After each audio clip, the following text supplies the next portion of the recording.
हवा ना घुसे वाला सीलबंद बोरा प्रयोग करके अनाज आ दलहन बाली के भंडारण करे के।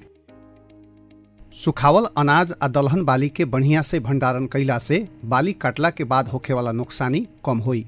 ओकरा खातिर अपने पिक्स कहे वाला बोरा प्रयोग कर सकतानी, जेमे मकई, धान, मटर, केराव आ दाल भंडारण कर सकतानी।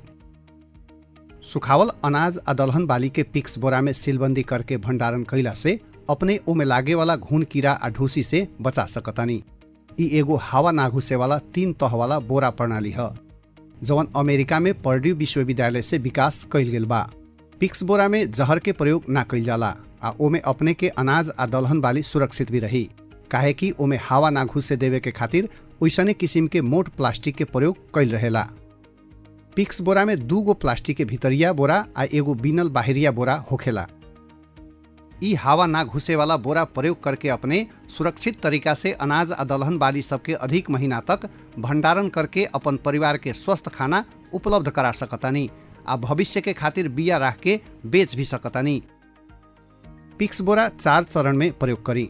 निरीक्षण करी, भरी, सीलबंद करी आ भंडारण करी।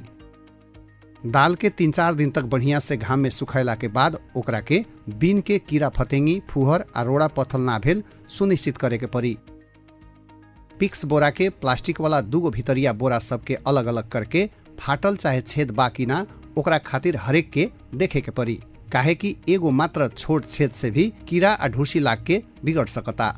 प्लास्टिक के दोनों भीतरिया बोरा सब में हवा घुसता कि ना घुसता ओकरा के सुनिश्चित करेला हवा भरी आ बोरा के मुंह बंद करी। बोरा सब सुखल आ सफा बा कि ना बा सुनिश्चित करी।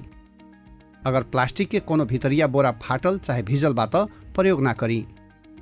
बोरा भरे के खातिर सबसे पहिले कम अनाज आ दलहन बाली प्लास्टिक के पहिलका बोरा में राखी।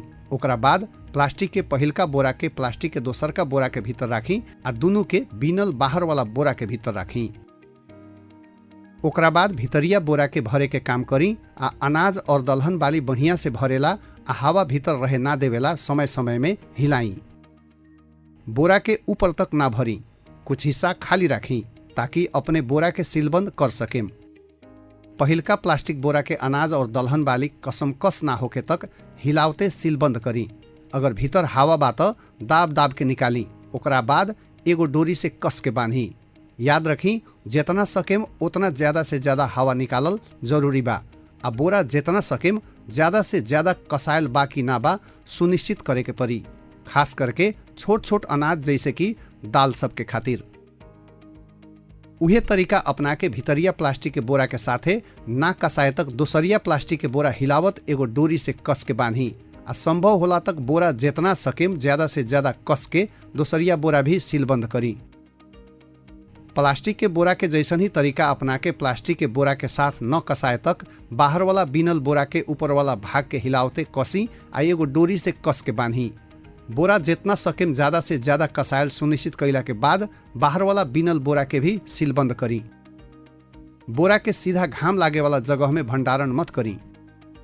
भंडारण करे वाला जगह के मूस से बचावे के खातिर सफा राखी। बोरा के देवाल से सटा के भंडारण मत करी। भंडारण कैल समय में बोरा के ना खोलल ही अच्छा रही।